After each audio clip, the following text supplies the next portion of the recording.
Irgendwie habe ich das Gefühl bekommen, dass ich zu viel Schiss in meinem Leben habe. Und dass ich jede Kleinigkeit, jeden kleinen Schritt wirklich tausendmal überdenke, bevor ich irgendeine Entscheidung treffe.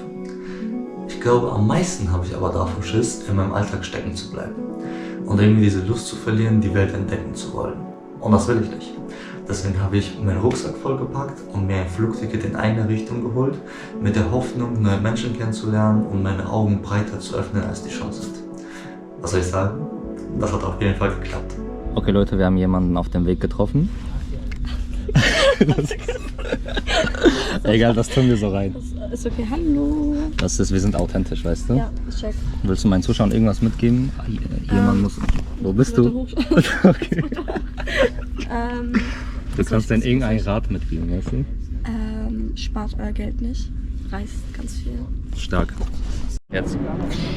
Oh! Leute, Wir stecken fest. wir sind in Appelhülsen und der Zug fährt nicht weiter. Das heißt, also der hat jetzt 45 Minuten Verspätung und die anderen danach fallen aus. Das heißt, vielleicht bekomme ich meinen Zug nicht und wir müssen jetzt über Chat gucken, wie wir weiterkommen. Weil wenn nicht, ist der ganze Trip eigentlich am Arsch, so gesagt. Gar nicht gut. Wie ist die Stimmung? Katastrophe. Ich glaube, dass ich meinen Flug verpassen werde auf jeden Fall. Nein. Schema sagt nein, aber ich glaube schon. Nein. Auf jeden Fall. Der hat jetzt eine Stunde Verspätung, aber wahrscheinlich fällt er aus und dann fährt er nach Hause oder nach Münster oder so, keine Ahnung. Ich habe keinen Bock mehr auf mein Leben. Ich sag, das wird. Oh, man sieht mich nicht. Ich sag, das wird. Ich sag, wir sind auf jeden Fall zu spät, aber ist nicht schlimm. Nein, warum muss das sein? Okay, wir haben jetzt jemanden gefunden. Wir haben eine Mitfahrgelegenheit. Das ist sehr, sehr lieb. Aber hoffentlich schaffen wir so meinen Flieger. Und das Ding ist, wenn ich den nicht bekomme, dann ist die ganze Reise kaputt, wissen Sie? Und ich habe mehrere Flüge hintereinander. Du, ich glaube, wir sind nicht so weit auseinander. Wir fahren jetzt hier mit in einem Camper. Ich weiß auch nicht. Ich bin Helma. Und jetzt, komm noch. Hui. Sidequest, deine Mutter. Ja, aber das ist geil. Das hat geklappt. Das ist so cool. Also, wir fahren jetzt mit bei jemandem, weil unser Zug ausfällt nach Düsseldorf und wir sitzen in einem Camper drin mit Menschen. Weiß nicht. Weiß irgendwie nicht, was das soll. Eigentlich wirklich ist echt ein cooles Auto. Was hat Shayma gesagt? Also, was Shayma? Nein, was ich gesagt habe. Ich habe gesagt, wir kommen noch nach Düsseldorf. Also, was alles passiert ist. Ich habe gebetet, ich finde, das war der Key-Aspekt, ne, natürlich. Und dann wurden alle rausgeworfen aus dem Zug, meinten, es kommen gleich Busse und so weiter, könnt ihr weiterfahren. Und dann stand da ein Auto mit einer Frau drin. Und ich dachte, ich gehe jetzt fragen, Shayma meinte, nein, geh nicht, ist unangenehm, mach das nicht. To be fair, ich war so, ist eine Frau und ich wollte nicht, was komisch kommt. Ja, und ich meinte, nein, ich muss das jetzt machen, sonst bereue ich es, weil ich meinen Flug nicht bekomme. Und dann bin ich hingegangen, habe gefragt, sie meinte, easy, kein Problem, komm mit. Dann habe ich Shayma gerufen, sie war so glücklich in diesem Moment. Ich habe, glaube ich, Shayma noch nie so glücklich gesehen. Und jetzt sind wir hier und wir fahren zu Düsseldorf. Yeah. Do you want to say hi to my YouTube vlog? Okay. Yeah? We found someone from Colombia. Und jetzt fahren wir alle zusammen nach Düsseldorf. Also, wir sind jetzt am Flughafen angekommen mit Jolina. Ich darf sie leider nicht zeigen. Aber jetzt sind wir hier. Wir waren fast zu spät. Aber wir haben es noch geschafft. Dank unseren Uber-Driver. Und jetzt steigen wir ein und dann geht es weiter nach Asturias. Ich bin endlich angekommen in Oviedo. Ist unser erster Halt, wo wir 3 Tage übernachten werden. Und so sieht es aus.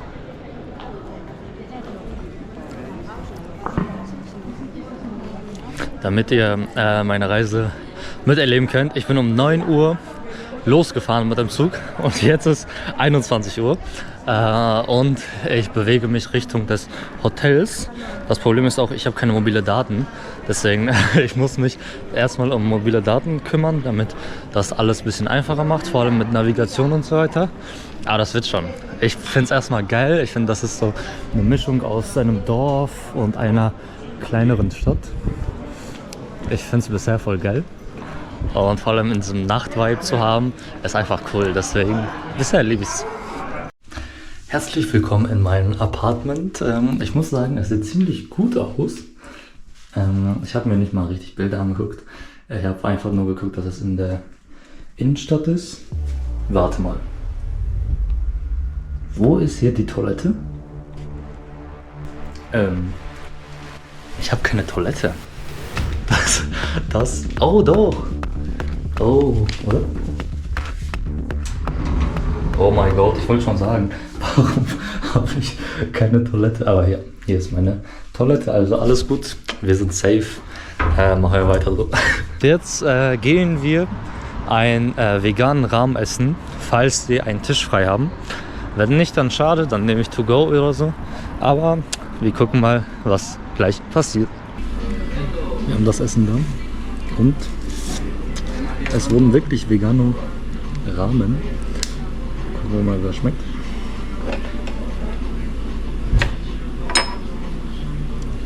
Man kann nicht genug Sriracha haben. Einmal die Brühe. Geil. Aber ich glaube, ich habe so viel Hunger. Mir ist eigentlich egal, was ich esse.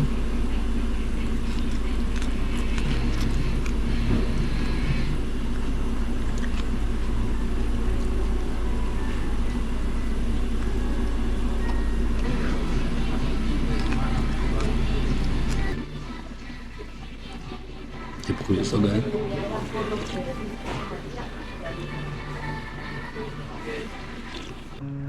Also guck mal, wie geil das aussieht. Guck mal, wie geil, wie geil. Ich finde, wenn eine Stadt schon solche Lichter hat, dann ist das schon krass. Dann ist das schon ein gutes Zeichen. Und das heißt, dass es so richtig geil, alt und schön ist. Was ist das? Das ist ein Random. Ich bin hier irgendwo richtig random. Aber es sieht so geil aus und so cool. Und so eine coole Ambiente. Das ist so krass. Das ist so krass. Aber ich glaube, ich habe das Essen nicht so gut vertragen. Aber das Essen war ziemlich solide, muss ich sagen. Nicht krass gut, nicht schlecht, es war solide. Nur damit ihr wisst, falls ihr euch gefragt habt, ich bin vegan für einen bestimmten Zeitraum, weil ich faste bis zum Ostern. Deswegen, ich werde hier versuchen, das auch weiter durchzuziehen. Wenn ich merke, dass es gar nicht möglich ist, dann musste ich leider abbrechen. Aber ich glaube, das kriegen wir schon irgendwie hin. Und was sich noch rausgestellt hat, ist, dass Asturias eher so eine Pilgerstadt ist. Also viele kommen hier hin, um deren Pilgerweg anzufangen. Aber das ist so schön, das ist so schön. Guck mal, ich laufe einfach. Es gibt so richtig breite, schöne Straßen und alles ist so geil, alles ist so schön. Nein, ich kann das nicht. Ich liebe diese breiten Straßen. Das ist auch ein Zeichen, ein Merkmal, dass die Stadt geil sein muss. Deswegen, ja. Also gerade sind wir in einem lokalen Supermarkt. Und ich suche nach Snacks und so veganen Essen, so ich weiß nicht, Sandwiches, irgendwas, weil wir fahren in eine andere Stadt, nach Gijón oder Gijón, aber ich glaube eher Gijón, und gucken mal, was da gibt. Vielleicht surfen wir ein bisschen, wenn alles sich ergibt, und wenn nicht, dann laufen wir rum, gucken, ob es irgendwelche Aktivitäten gibt, ob irgendwas zu machen gibt, und dann erkunden wir das ein bisschen. Aber erstmal irgendwas zu essen suchen. Und davor bin ich in Oviedo ein bisschen rumgelaufen, auch hier erkundet ein bisschen, und das seht ihr natürlich alles jetzt. Yeah, uppercut, punches got him bustin' up. Potion in his double cup, liquor got him buttered up. Yeah, shitting on my competition. Every track is like I got bubble guts. Fast life, buckle up. Yeah. Turn an angel into angel dust. Top rope caution, got it jumping like double dutch. Used to take a shuttle bus, I ate a struggle lunch. Turn my woes to wins, you know I had to knuckle up. Hey, big bands busting out a duffel. Bloody knuckles from the last scuffle, putting dogs back on the muzzle. Might have kicked it for a month, we not a couple. Had to shuffle through my plays, you were getting hard to juggle. Hold up, little stubble on my face, I'm getting more mature. Cut some phonies out the squad, I'm getting more secure. Drop a project every year, I'm trying to tour some more and travel around the world. We, baby, au revoir. I'm booked for life, catch me if you can. So, willkommen in Gijón. Und jetzt haben wir auch Strand hier. Und ich weiß nicht, ob man das im Video sieht, aber das Wasser sieht so blau aus. Also wir gehen gleich auch dahin auf jeden Fall. Es ist sehr kalt. Also es sind auch 17 Grad. Das heißt, ich glaube, es ist tatsächlich kein Schwimmwetter. Deshalb ist Ist hier auch niemand außer die zwei Frauen. Ich finde das so stark, dass die reingehen, ne? Das ist so crazy. Ich muss zugeben, früher habe ich das nie verstanden, wenn Menschen ein Stadtleben gegen einen Strand ausgetauscht haben. Aber mittlerweile hat sich was verändert. Jetzt verstehe ich das irgendwie. Es sind einfach die Wellen. Es ist einfach die Bewegung vom Wasser hin und her und du starrst es einfach nur an und du sorgst dich um gar nichts mehr. Du machst dir keinen Kopf über irgendwas, sondern du guckst das an und genießt das Leben, genießt den Moment. Aber ich muss zugeben, dieser Ort hatte mehr zu bieten als nur das. Okay, ich bin auf der nächsten Strandseite angekommen, so gesagt. Und hier sieht es schon mehr nach Surfen aus, muss ich sagen. Es sind auch ein paar Leute, die mit Surfboards rumlaufen. Aber ich würde jetzt nicht sagen, dass es so krass voll ist. Ist immer noch etwas leerer. Seid mal ehrlich, sehe ich so aus, als ob ich surfen kann? Nein, aber ich habe hier jetzt mein Board. Ich muss gleich gucken, was ich hier mitmache. Also ich weiß, dass es an meinen Fuß dran kommt, aber ich glaube, das muss da lang oder so. Da lang gemacht werden. Und ja, für einen Outfit-Check kurz, damit ihr wisst, wie ich aussehe.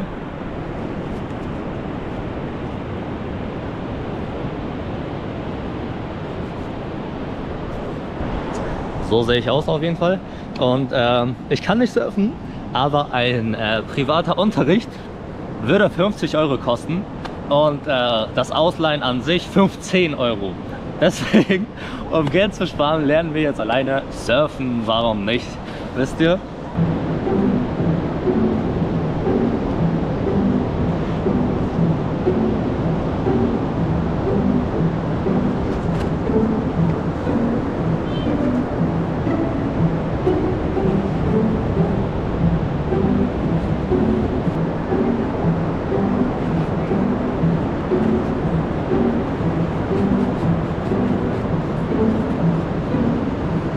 Update. Ich habe euch bei einer Frau hinterlassen, damit sie auf meine Sachen aufpasst, also Schuhe und Kamera. Aber leider musste sie jetzt weg. Das heißt, ihr kommt jetzt mit mir, die Schuhe bleiben da noch. Da irgendwo. Ich glaube, ich habe jetzt so 20 Minuten oder so geübt. Es wird nichts. Ich kann jetzt schon sagen, ich bin sehr schlecht darin. Man braucht wahrscheinlich doch einen Trainer für alle, vor allem für den Anfang so. Aber ich glaube, ich bereue es nicht. Also ich bereue es eigentlich auf gar keinen Fall so. Aber jetzt lernt ihr mit mir einfach. Irgendwie, ich weiß nicht wie, aber ja, jetzt lernen wir einfach zusammen. Ich habe was Neues gelernt von einem Jungen. Wenn die Welle kommt, dann drückt ihr euer Board hoch. Oh ja, jetzt kommen wir voran. Wartet, nein, er läuft weg. Ja, packen. Oh, guck mal, wie soll ich jetzt darauf stehen? Oh, habt ihr das gesehen? Bitte, nehme ich einfach ein bisschen mit, ja? Okay, das war nix. Das war gar nichts. Ich kann nicht mehr. Oh no!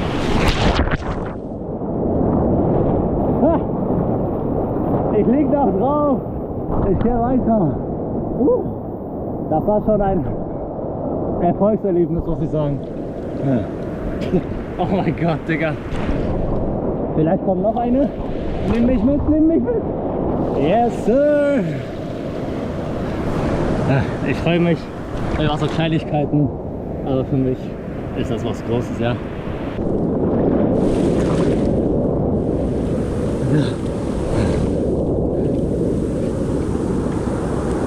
Nein. Oh mein Gott, Digga. Wisst ihr, manchmal muss man zugeben, dass man irgendwas nicht kann. Und das dann akzeptieren. Komm her jetzt, Digga, warum bist du da? Kennt ihr diese Filme, wo man sagt, ich muss mit meinem Pferd eins werden?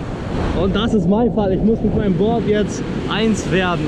Jetzt verstehe ich diese ganze Filme und diese ganze Serien und so. Ich glaube, ich gebe dem Ganzen noch ein paar Versuche und dann ist die Zeit leider auch schon unglaublich. Aber ja, es war schön. geht so schön, aber wenigstens habe ich das ausprobiert. Ich habe vergessen, wo meine Schuhe waren, ja? Ich habe vergessen, wo die waren. Ups. Ich weiß nicht, was passiert ist, aber Wasserspiegel ist hochgegangen und hier sind meine Schuhe. Ich habe die gerade so 20 Minuten hier gesucht durch den Strand. Und jetzt habe ich die endlich. Ich glaube, ich bin zu spät dran, aber egal. Hauptsache, ich habe meine Schuhe. Zwischenfazit. Es war cool auf jeden Fall. Ich glaube, wenn man es richtig kann, dann macht es noch mehr Spaß, safe. Aber es ist auch auf jeden Fall wert, das zu üben und das zu versuchen. Update ist, ich hatte gar keine Kraft mehr, weil ich mein Board die ganze Zeit hin und her geschleppt habe von da, weil ich meine Schuhe nicht gefunden habe. Jetzt habe ich meine nassen Schuhe an. Ich weiß nicht, ob man das sieht, dass die nass sind. Die sind nass und sandig auch noch. Geil einfach, geil. Aber ich wusste nicht, was ich machen soll. Als ob ich jetzt barfuß hier rumlaufe oder so. Und es ist nicht so schlimm wie gedacht. Es ist einfach, eigentlich wollte ich in der Innenstadt, aber es ist so krass. Der Meeresspiegel ist gestiegen, deswegen kommt es bis hierhin an. Aber es sieht so geil aus.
Ist hier einfach Leben, wisst ihr? Ja.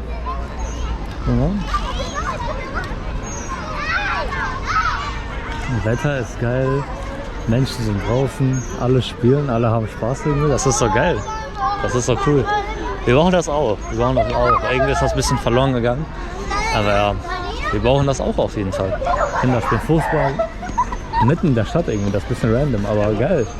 Geil, warum nicht? Wer hat das verboten? Warum schreien die aber? Okay. Ich bin zwar traurig darüber, aber wir versuchen jetzt in diese Kathedrale reinzugehen und mein Fasten tatsächlich zu pausieren, dass ich das dann nachhole, wenn ich wieder zurück in Deutschland bin. Weil ich merke einfach, ich habe nicht die Kraft, mir fehlt die Kraft, einfach viel zu noch mehr rumzulaufen und die Energie dazu. Und es ist kompliziert. Es ist kompliziert, wenn man nicht selber kochen kann. Es fallen sehr viele Optionen einfach weg. Und ich muss mich allgemein nicht rechtfertigen. Ich mache das jetzt auf jeden Fall. Aber ja, ich hätte es gerne durchgezogen, aber ich glaube, in diesem Fall ist es besser so. Ich muss euch das kurz erzählen. Also ich gehe rein und dann fängt in diesem Moment Gottesdienst an. So, ne? Ich dachte, was ist das für ein Zufall? Ne? Das kann kein Zufall sein. Und ich mag sowieso Gottesdienste. Und dann dachte ich mir, ich gucke mir das an. Ich habe zwar vieles nicht verstanden, also das meiste nicht verstanden, weil es auch Spanisch war, aber ich fand es war so, die Atmosphäre war auf jeden Fall vorhanden, es waren sehr viele Leute da und alle haben auch mitgesungen und alle haben auch so mitgemacht und ich stehe da so, ich sage so, nein, ich kann keine Wörter, ich weiß nicht, was ich sagen muss und so bla bla, aber ich weiß nicht, obwohl ich nichts wusste, habe ich mich verbunden gefühlt mit diesen Leuten da. Und dann kam der unangenehme Moment etwa. Er hat so irgendwas gesagt und dann vor mir war die Reihe so etwas voller, ne? Und die drehen, meine Reihe ist das da alleine. Und dann, die drehen sich alle um und gucken mich an. Ich sag so, Nein, doch, was habe ich gemacht? Ich saß da doch nur, warum gucken mich jetzt alle an? Und dann reichen mir alle so die Hände und dann habe ich gecheckt, weil bei uns in unserer Religion ist einfach so, also das ist auch christlich, ne, aber apostolisch, dass wir dann so die Hand geben und dann mit den Köpfen einmal so uns berühren, um so einfach was Positives und dieses Gottesgeist einfach weiterzugeben. Und bei denen ist das dann einfach so, dass man die Hand drückt von dem Nachbar, so gesagt. Und dann habe ich so von allen so die Hand einmal genommen und so gedrückt und so weiter. Und das war cool. Das war echt cool. Ich habe Essen bestellt und wir gucken mal, wie das aussieht. Das Ding ist, da stand veganer Dürüm. Und unter Dürüm verstehen wir ja, also in Deutschland ist das ja was anderes als hier anscheinend, weil ich habe hier sogar 2 bestellt. Ich bin gerade unsicher, habe ich Dürüm bestellt oder Döner? Also Kebab. Ich glaube, ich habe Kebab bestellt. Das ist veganer Kebab und es ist kalt, aber egal. Ich habe 2 jetzt. Und ja, ich bin im Bett. Lasst mich, beziehungsweise. Gucken wir mal, wie das aussieht. Okay. Ich glaube, das ist mit Tofu. Das ist kalt, hä?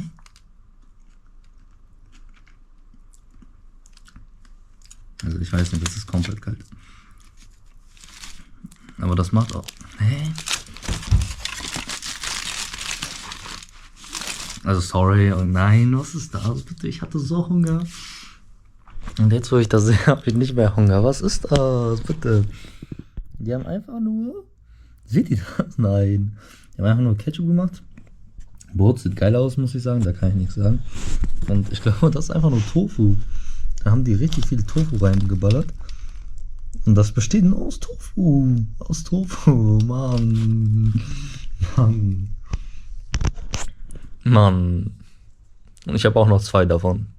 Versteht ihr jetzt, warum ich fast pausieren will? Weil, Mann, das kann nicht, das muss Prank sein, Ich muss sagen, ich habe jetzt auch nicht so krass viel dafür bezahlt, ich glaube 14 € für beide so. Aber so trotzdem, das ist einfach nur Tofu und Brot mit Ketchup, Mann. Heute entdeckten wir eine andere Stadt, nämlich Cudillero. Cudillero heißt das, glaube ich. Und ich hatte eigentlich vor, sogar zu Silence Beach zu gehen. Ich kann euch kurz zeigen, wie das aussieht eigentlich. Aber leider ist das nicht so richtig erreichbar mit den Bussen und Zügen. Und wenn ich dahin komme, dann komme ich gefühlt nicht mehr zurück. Deswegen ist es daran gescheitert leider, obwohl ich gerne hin wollte. Ich wollte auch anfänglich eigentlich ein Auto mieten hier und dann mit Auto rumfahren. Aber erstmal, ich bin zu jung, 20 ist anscheinend zu jung dafür. Und dann musste ich viel mehr bezahlen sogar und dann noch eine Kaution hinterlassen mit einer Kreditkarte, was ich auch nicht habe. Und deswegen dachte ich, egal, dann muss das wohl so sein. Dann ist es mein Schicksal, dass es so sein muss. Vielleicht bewahrt mich Gott vor irgendwas.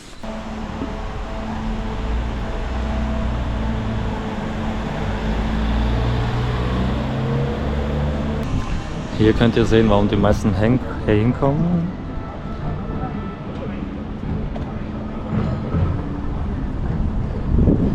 Das gibt so ein bisschen brasilianischen Vibe.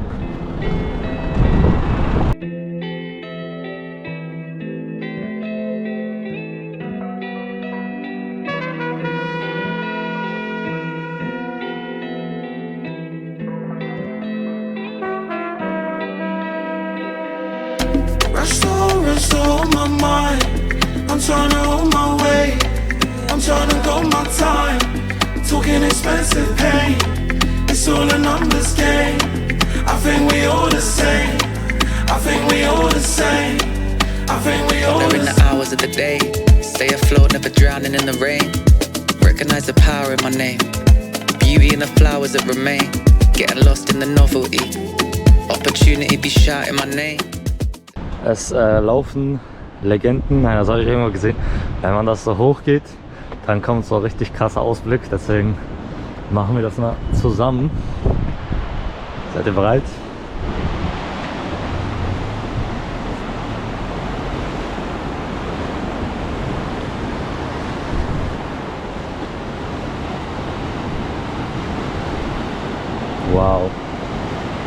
Wow. Geil. Geil. Stellt euch mal vor, ihr wohnt hier. Das ist so ein kleines Dorf. Alle kennen sich. Ihr habt solche Ausblicke. Leute, es wird nur besser. Ich bin jetzt auf die andere Seite gelaufen. Und was haben wir da? Wir haben noch mehr Schönheit hier.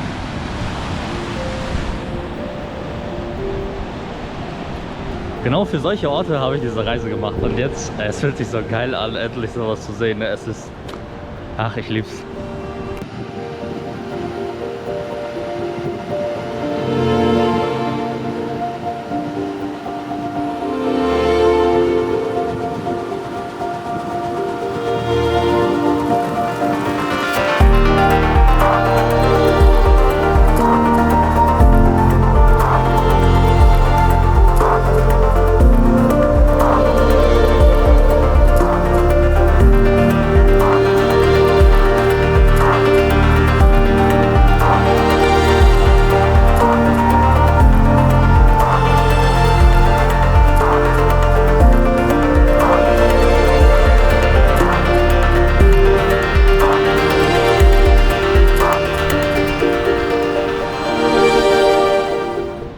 Ich weiß nicht, ob man mich hört, aber gestern habe ich darüber nachgedacht, was das Wichtigste ist bei so Solo-Reisen oder so Alleinreisen. So, also was ist am wichtigsten, was man mitnehmen muss. Und ich bin zum Fazit gekommen, ich wollte das mit euch teilen. Das Wichtigste ist, euch selbst mitzunehmen. Dass ihr wirklich immer dabei seid, dass ihr Bock habt und dass ihr nicht irgendwie aufgibt oder demotiviert seid, weil ihr denkt, ich bin hier alleine, was soll ich machen? Und dann einfach nur im Hotel zu chillen oder so. Habe ich auch heute Morgen kurz gedacht, weil das Wetter so schlecht war. Aber jetzt bin ich an einem der schönsten Orten, die ich in meinem Leben gesehen habe, glaube ich.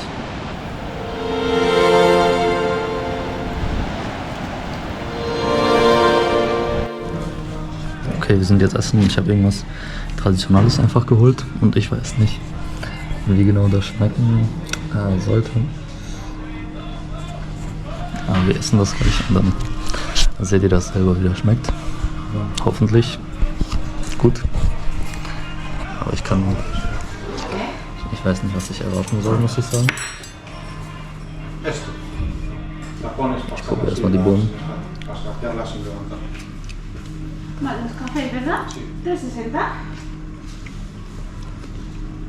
Mhm.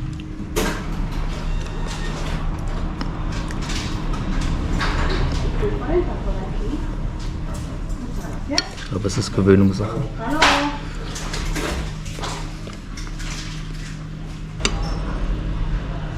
Okay, seid ihr ready?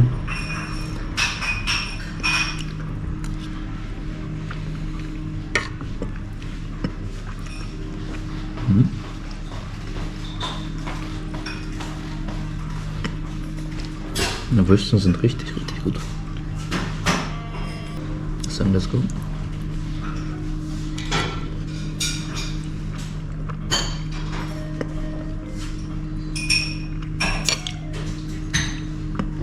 Nee, das war gar nicht gut. Boah. Alles ist so richtig weich. Das zergeht in den Mund so. Aber der Geschmack vom zweiten war jetzt nicht so geil. Ich kenne das halt nicht. Er schmeckt nicht schlecht, aber auch nicht krass gut. Aber es ist auf jeden Fall wert, das auszuprobieren. Es hat einen sehr fleischigen Geschmack, muss ich sagen. Also macht euch selber ein Bild einfach. Okay, das Essen war solide. Es hat mir halt persönlich nicht so ganz gefallen, aber ich glaube, das liegt auch daran, dass da sehr viele verschiedene Fleischsorten drin waren.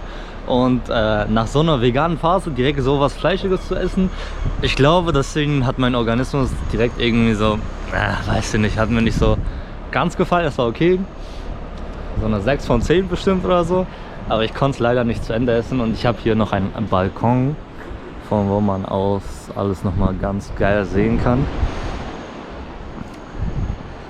Und ich glaube, langsam muss ich so Mc's essen gehen und Nachos. Ja, irgendwie, ich brauche irgendwas, was ich schon kenne, so irgendwas Bekanntes, irgendeinen bekannten Geschmack in meinem Mund. Ja. Ich bin zurück an meine Stadt, wo ich übernachte, und ich dachte, auf dem Weg nach Hause hole ich mir noch Popeyes oder Popeyes, ich weiß nicht, wie man das nennt, Digga. Also einige sagen Popeyes, die einige sagen Popeyes. Also dieser Chickenladen, Louisiana Chicken. Und das sieht voll cool aus, mein Name steht da. Meine Bestellung, falls ihr sehen wollt, was ich bestellt habe. Ich hatte von meinem letzten Mahlzeit leider nicht mehr so viel Hunger und irgendwie ist der Geschmack immer noch so in meinem Hals drin. Ich kann das nicht erklären, aber das sieht voll cool aus. Okay, ich würde sagen, die Pommes können wir direkt essen, weil, wisst ihr, wenn Pommes ein bisschen bleiben, dann kann man die nicht essen, vor allem wenn da so Käsesoße oder Käse drauf ist. Deswegen würde ich sagen, dass wir das einfach mal jetzt direkt probieren können und den Rest dann vielleicht später oder so. Jetzt sind wir nämlich nicht, egal.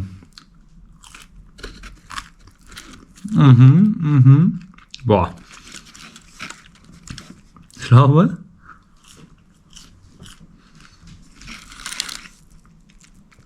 jetzt for real, ich glaube, das sind einer der besten Pommes, die ich je gegessen habe.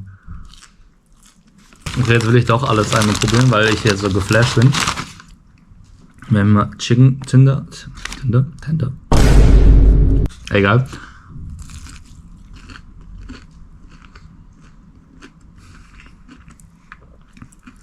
Das schmeckt krass. Das schmeckt so krass. Okay, Chicken ist schwer zu verkacken, aber es gibt trotzdem Läden, die das tun können, und das ist... Hä? Warum ist das draußen? Okay, schon mal Minuspunkt. Warum ist Salatblatt draußen? Egal. Okay.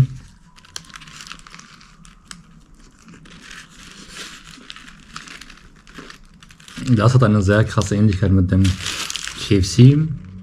KFC-Wraps, die haben. Eigentlich schmeckt das genau gleich, muss ich sagen. Also Wrap ist gut, solider Wrap. Aber er ist nicht so krass, ne? Aber diese Pommes sind so krass. Seht ihr diese Gewürzmischung, die da drauf ist? Ich weiß nicht, was das ist, aber das ist zu geil. Ich wollte heute eigentlich nicht mehr rausgehen, weil das Wetter, ne, nicht so super ist. Aber dann hätte ich das hier verpasst. Warum war ich hier noch nicht? Ich weiß nicht, ich bin gerade random gelaufen und da habe ich das entdeckt. Oh. Ich muss zugeben, die Stadt hat es mir irgendwie angetan. Und ich weiß nicht, was es genau war. Ob es die kleinen schönen Gassen waren, die alte Architektur oder die lächelnden Menschen. Es war irgendwie die Kombination von allem.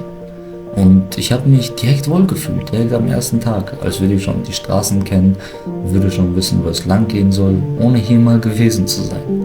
Und die Stadt hat auf jeden Fall seinen Geist und seine Atmosphäre, was man unbedingt mal erleben muss. Hier irgendwo in diesem Park müssen wir jetzt Mafalda. Oh mein Gott, Bro. Okay, das war einfach als das. Mafalda. Also hier ist einfach unser Teich. Und seht ihr sie? Der heißt Mafalda. Das ist Mafalda. Und da müssen wir jetzt hin. Und hier ist mein Bro. Hier ist mein Bro Mafalda. Mafalda. Wenn ihr lesen möchtet, wer sie ist oder so, oder wann sie gebaut wurde und so weiter. Comunicazioni Humanidades. Okay. Also es ist sehr viel los, aber wir haben unsere letzte Stunde hier in Oviedo. Und ich meinte ja, wir gucken uns den Flohmarkt an. Ich glaube, das ist eher einfach nur ein Markt und kein Flohmarkt. Weil hier sind sehr viele verschiedene Sachen, aber halt nicht so...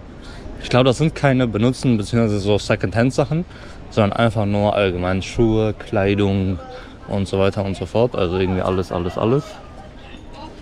Essen gibt es da auch extra in einem Gebäude, aber Essen will ich nicht rein, weil da ist so dieser Fischgeruch und das kann ich leider nicht so richtig ertragen, weil der zu stark ist. Aber eigentlich hatte ich nicht vor, Kleidung zu kaufen. Deswegen wird das heute, glaube ich, leider nichts. Aber wir können ja trotzdem gucken, was es hier so gibt. Hier haben wir Kleidung, hier haben wir Essen. Aber ich glaube... Es ist cool, dass es sowas gibt. Es gibt es auf jeden Fall donnerstags, freitags und samstags, glaube ich. So an 3 Tagen in der Woche. Hier haben wir Schmuck ein bisschen. Hier haben wir weiterhin Essen, Kleidung, BHs, Digga, geil. Ich habe zu Ehren von Mafalda eine Postkarte gekauft. Ich finde, sie sieht richtig süß aus. Für zwar 2 Euro, aber egal. Die Postkarte ein bisschen überteuert, aber hier hinten hat sie nochmal ein Passbild. Und ich finde es einfach so geil. Das kommt in meine Erinnerungskiste bestimmt. So, es ist Zeit für Checkout. Die letzten Minuten laufen. Wir können noch das letzte Mal aus dem Fenster schauen. Und dann fahren wir schon in die nächste Stadt, wo wir dann auch 3 Nächte übernachten. Genau, hier habe ich meinen Bettlaken schon rausgenommen, damit das die Putzfrau nicht machen muss. Hier habe ich Schokolade hingelegt als Dankeschön, weil das macht man einfach, keine Ahnung. Und jetzt gehen wir los und wir sehen uns dann schon bei der nächsten Stadt oder bei der nächsten Aktivität. So, endlich angekommen. Ich habe im Bus geschlafen. Also der Weg war eigentlich nicht so lang, ich glaube 1 Stunde 40 Minuten, aber irgendwie, ich konnte nicht mehr, ich musste schlafen. Und jetzt bin ich irgendwie in den Bergen gelandet. So sieht das aus. Ich glaube, das ist so ein ruhiger, bergiger Ort, deswegen finde ich es geil. So, und kurz Roomtour natürlich wieder. Hier ist mein Bett. Hier, die Schränke nutzen wir eh nicht, deswegen hier. Das sind wahrscheinlich keine, oder? Sind das frische Blumen? Ich weiß nicht. Ich habe schon das Licht angemacht für euch extra. Und hier ist die Toilette. Super. Ich bin direkt, nachdem ich angekommen bin, losgefahren, weil auf Google stand, dass man da bis 16 Uhr noch Kanu fahren kann. Also hier bei K2 Aventura. Aber leider nicht, beziehungsweise das ist so gruppenweise. Also du musst in Gruppen kommen. Und ich muss auch sagen, in meinem Hotel sind sehr viele Kinder. Also das ist eher, glaube ich, so ein Klassenfahrtsort, wo dann so Schulklassen und so weiter oder so größere Reisegruppen hinkommen und dann das als Gruppe buchen. Und dann musst du dich einfach anpassen und einfach mit den Gruppen hinfahren oder so. Und das wäre halt heute nicht mehr, sondern erst morgen um 11 Uhr. Aber egal, jetzt laufe ich zu Fuß nach Hause. Also nach Hause, ne? Das Hotel.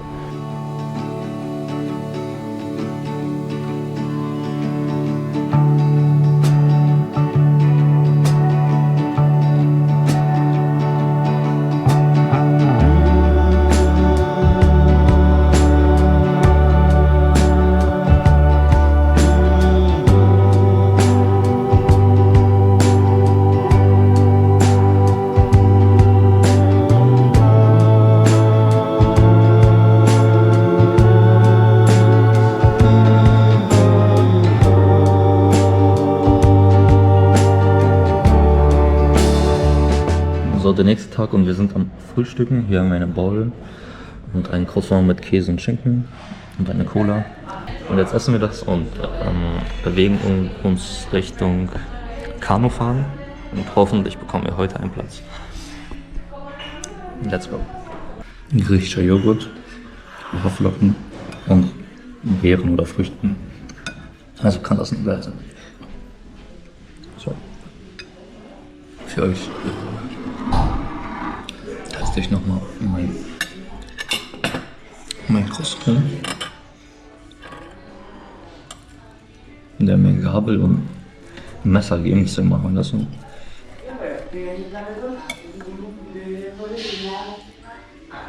So ist es.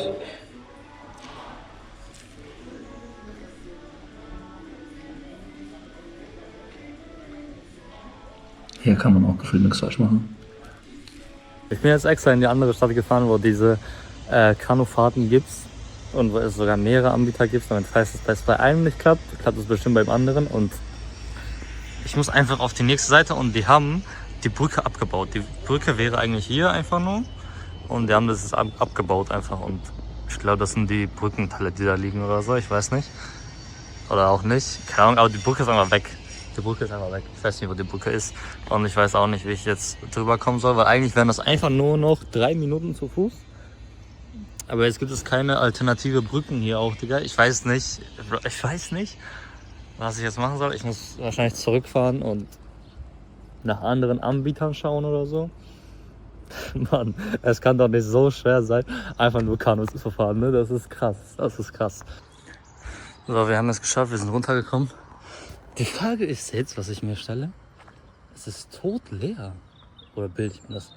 nur ein, aber es ist crazy tot. Also es sind Autos da, aber eigentlich ist niemand da. Und ich weiß nicht, ob das so sein muss. Aber ja, keine Ahnung, gucken wir gleich. So, ich hatte leider nicht die Gelegenheit davor zu filmen, aber es hat geklappt. Ich stehe jetzt mit der Weste, ich bin auch schon gefahren so, ich weiß nicht wie lange, 2 Kilometer vielleicht oder so. Ich musste gerade stehen bleiben. Das sind Kühe, nicht, dass sie mich angreifen oder so. Ja, ne? Und es kommt noch eine Kuh oder so. Ich glaube, ich fahre lieber weg. Aber es war komplett nass, alles war voller Wasser. Und meine ganze Hose und so weiter ist auch komplett nass. Meine Schuhe und mein Pulli und so weiter. Und deswegen habe ich kurz Pause gemacht und jetzt geht es auf jeden Fall weiter. Digga, was ist das für Geräusche? Muss ich mal gucken, wie es weitergeht. Aber jetzt kann ich euch mitnehmen, weil ihr seid nicht mehr in diesem Container drin. Das ist nur noch mein Handy. Aber jetzt nehme ich euch mit. Ich hoffe, ich schaffe es jetzt hier wegzufahren. Aber ja. Mann, warum geht das die ganze Zeit nach rechts? Ich muss kurz wieder auf den richtigen Schuss bringen. Ich muss sagen, eigentlich ist das einfach zu fahren und das passiert auch nichts, wenn man mal gegen irgendwas knallt. Das habe ich schon oft genug ausprobiert. Aber wie man merkt, hinter mir ist niemand, vor mir ist niemand. Also es ist nicht die Saison dafür. Das Ding ist, ich hätte nicht mal vor einer Woche gedacht, dass ich irgendwo hier chille und dann Kanu fahre. Also das Leben ist so geil, wenn man offen für alles ist und dann bockt das auch richtig. Es ist irgendwie so random. Ich komme irgendwie nicht drauf klar, dass ich jetzt wirklich hier bin und einfach random Kanu fahre. Ich kann euch auch die andere Perspektive zeigen, dann seht ihr aber nur meine sandigen und nassen Schuhe gefühlt. Let's go!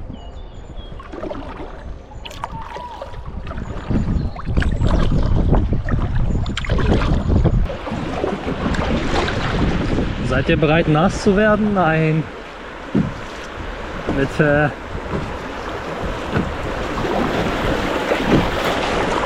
Oh nein.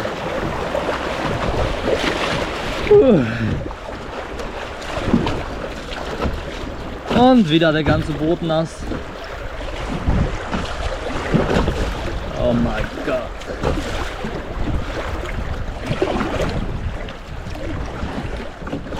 Es gibt auch safe einen Trick, wenn man nicht nass wird oder so. Aber ich habe den noch nicht raus. Also, keine Ahnung. Mann. Es ist auch noch so kalt, ne? Das ist so krass. Ich kann das nicht mehr.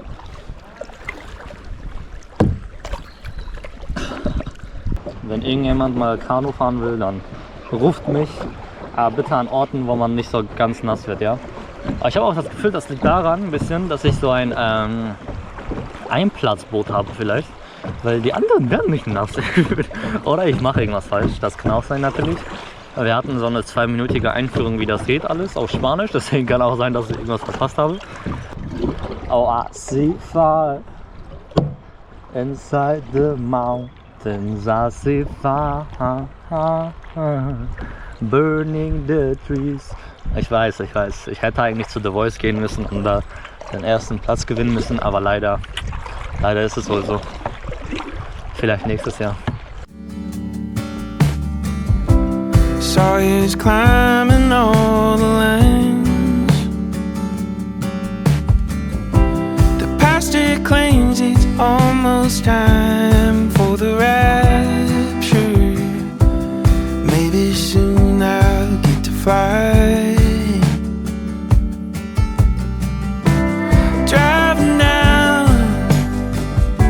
familiar roads, there's a broken sign that says I'm growing old. Everything's changing. So, wir sind an unserer kurzen Pause angekommen. Hier bin ich stehen geblieben. So sieht das aus. Da hinten haben wir Berge, ich weiß nicht, ob man das sieht. Ah ja, und 8 Kilometer haben wir jetzt geschafft. Der nächste Stopp wäre in 4 Kilometern und der übernächste wäre in 7 Kilometern. Ich weiß nicht, ob ich den mit 7 Kilometern wirklich zu Ende bringen würde, weil mein Rücken tut langsam ein bisschen weh. Deswegen, also auf jeden Fall fahren wir jetzt zum nächsten Stopp, weil jetzt gibt es keine andere Wahl mehr, zurück kann man leider nicht mehr fahren. Und deswegen fahren wir zum nächsten Stopp auf jeden Fall und gucken mal, wie es weitergeht, ob wir dann da aufhören, weil es sind auch schon 2 Stunden vergangen und die letzte Abholung wäre um 17 Uhr oder so und es ist gerade 14 Uhr fast. Deswegen muss man gucken.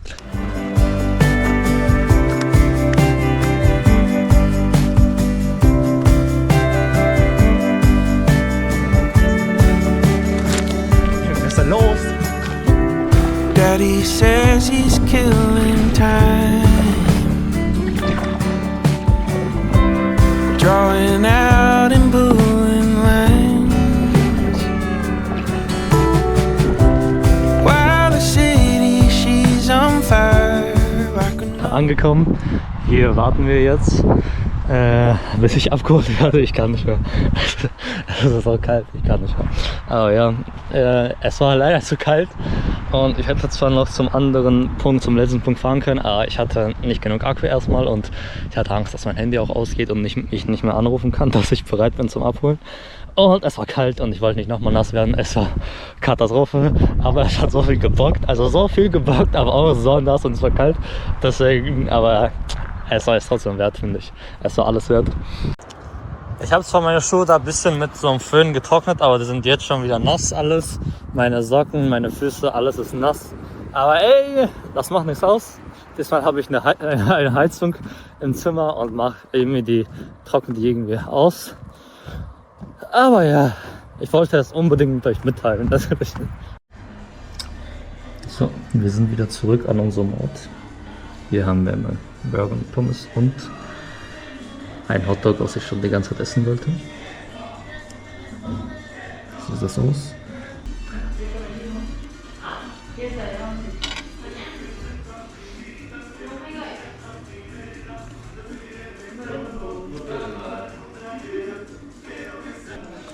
Teste ich auch direkt diesen Hotdog. Das sieht auch krass aus. Was ist das für ein Hotdog?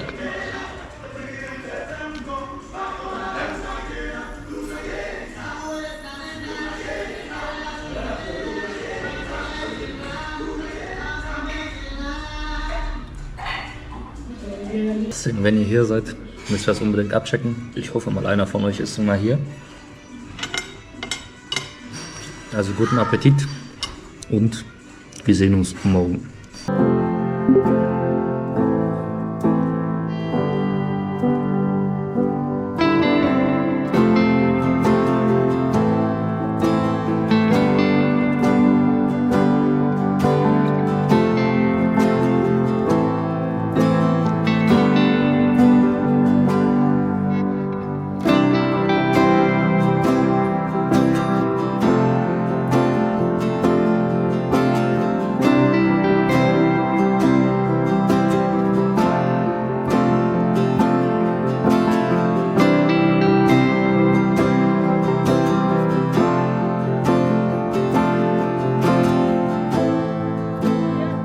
So, wir haben es geschafft und ich glaube, ich bin endgültig krank geworden, aber egal. So sieht das aus.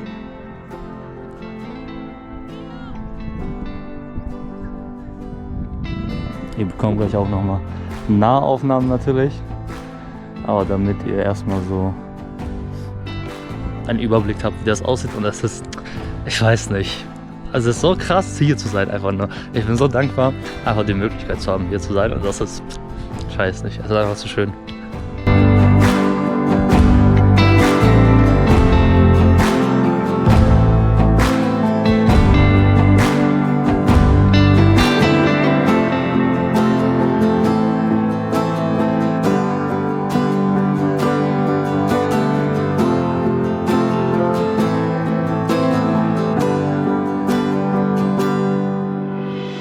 Kennt ihr diesen Vibe, wenn die Leute so die Kamera hinstellen und dann dahin sprinten und dann ist das so ein richtig cooles Video? Das versuchen wir jetzt. Okay, irgendwie klappt das nicht so ganz. Deswegen, ich versuche mal auch noch mit einer zweiten Kamera, weil warum nicht?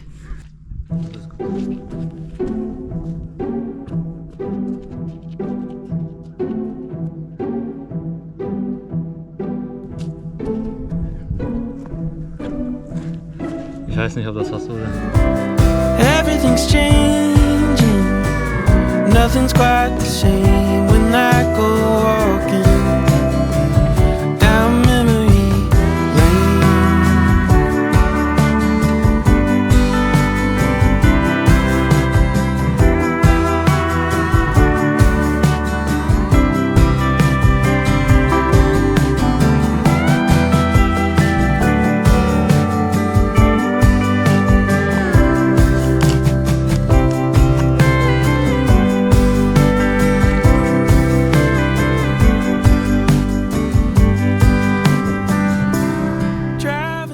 ehrlich gesagt dachte ich eigentlich, dass ich ein bisschen sportlich bin und das bestimmt schaffe so.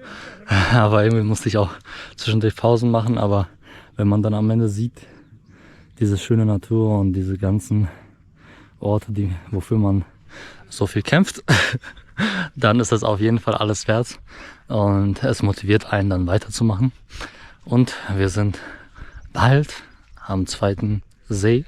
Dann seht ihr das gleich auch. Ich glaube, wir müssen nur noch das hier hochlaufen. Das ist der kleine Part noch. Denke ich mal, hoffe ich mal. Und dann sehen wir es. So, damit ihr das versteht, gehe ich einmal die Treppen wieder runter. Also da haben wir den einen See, ne? Auch wunderschön. Aber man geht die Treppen hier hoch. Und jetzt seht ihr das gleich. Ich fange langsam an, ja? Nicht, dass ihr in Schock verfällt.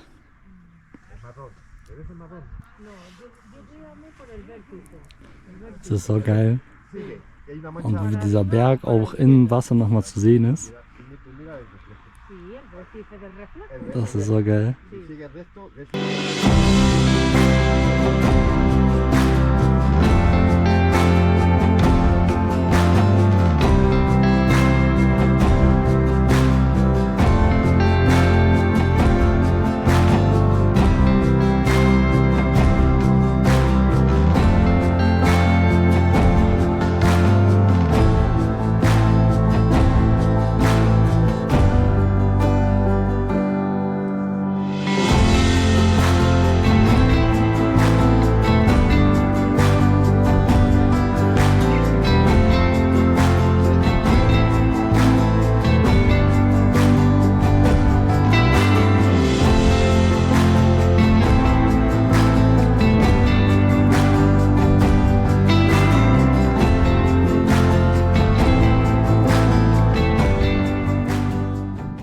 Und wie ihr merkt, meine ganze Gruppe ist schon zurück, außer ich.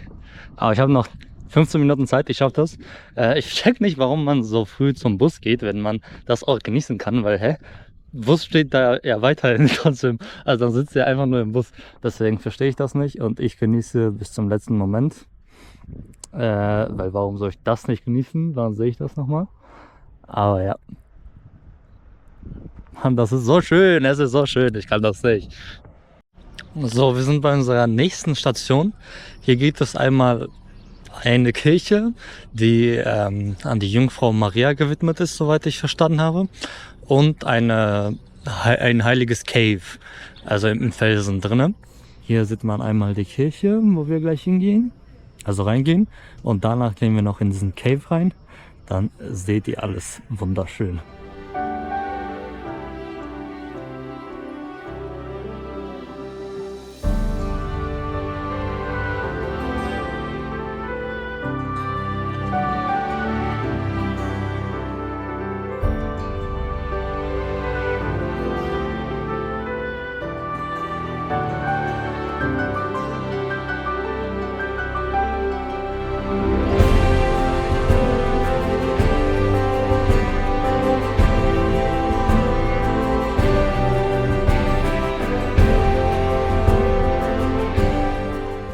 Man durfte drinnen leider nicht filmen, aber ich habe versucht, so ein bisschen geheim und versteckt so ein bisschen zu filmen, weil ich finde, man muss sowas teilen. Man muss solche schönen Orte und solche religiösen Orte auch teilen, damit Leute, die davon vielleicht nie gehört haben, das sehen und vielleicht inspiriert fühlen, motiviert fühlen, einfach das auch selber zu besuchen. Ich verstehe, dass es nicht erlaubt ist, aber ich glaube, wenn man damit einfach jemand anderem was Gutes tun kann und das einfach mit anderen Leuten teilen kann, dann sollte man es schon tun dürfen.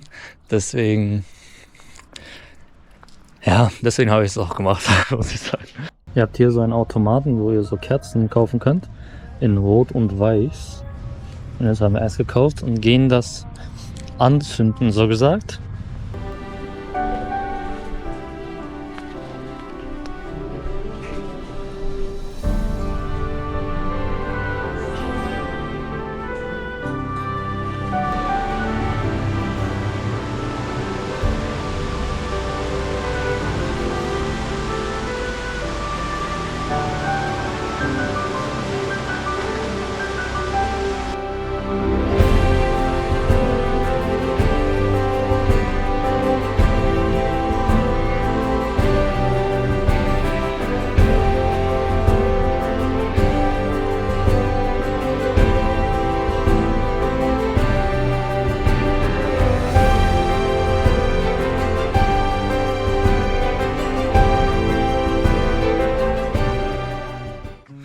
So, es ist Zeit für ein Fazit, wie in jedem Video oder jedem Reisevideo.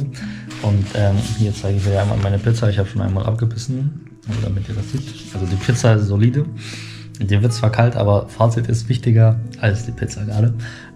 Ich würde auf jeden Fall sagen, ich habe mein Ziel erreicht, was ich mir vorgesetzt hatte. Nämlich, dass ich einfach komplett abschalte, neue Energie sammle, irgendwie regenerieren kann, weil mein Alltag wurde irgendwann zu viel.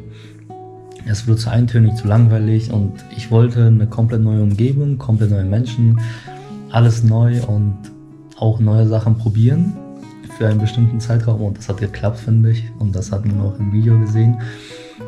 Genau, ich hatte auch, muss ich sagen, sehr selten, beziehungsweise sehr wenig dieses Gefühl, dass ich alleine bin oder dass ich traurig bin und so weiter, was im ersten Solo-Trip ein bisschen anders war. Also weil ich glaube, ich habe mich daran gewöhnt, ich hatte auch viel Spaß. Es war auch so, dass ich, glaube ich, viel Abwechslung hatte und deswegen das nicht richtig wahrgenommen habe. Und deswegen, das war, ich weiß nicht, es war einfach geil. Es war einfach alles, was ich mir vorgestellt habe und alles ist irgendwie perfekt abgelaufen. Und wenn es nicht perfekt war, dann wurden daraus irgendwie neue Bekanntschaften und neue Ereignisse, Erinnerungen und Erfahrungen, die ich einfach mitnehmen konnte. Und deswegen, es muss nicht mal alles perfekt sein. Und ich würde sagen, wir sind schon privilegiert und die meisten, die zuschauen, bestimmt auch und haben diesen Glück, dass wir reisen können. Deswegen sollte man auch das, finde ich, nutzen und diese ganzen Möglichkeiten nutzen, in Länder reisen, Menschen sehen, neue Umgebungen sehen. Vor allem bei Reisen selten Nein sagen, also immer, wenn irgendwas passiert, immer Ja sagen, wenn irgendwas vorgeschlagen wird, Essen ausprobieren, Trinken ausprobieren, vieles sehen, mit Menschen reden und ich weiß nicht. Und immer aber dankbar sein, dass man diese Möglichkeit hat, weil es gibt sehr viele Menschen, die das nicht haben. Und